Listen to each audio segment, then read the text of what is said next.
Hey, all, just wanted to give you an update in regards to Sentry Mode on my Model Y that we just took delivery this past month.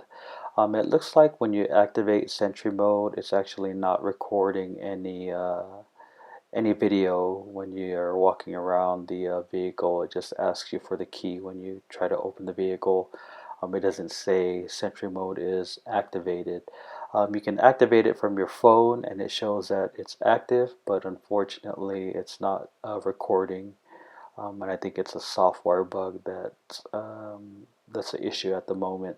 So if you guys are having issues trying to use Sentry Mode on your newly delivered Model Y or Model 3, it looks like it might be a bug in the software that's not allowing you to activate it at the moment. Hopefully, Tesla has a fix in the near future here, and we get that activated as soon as possible.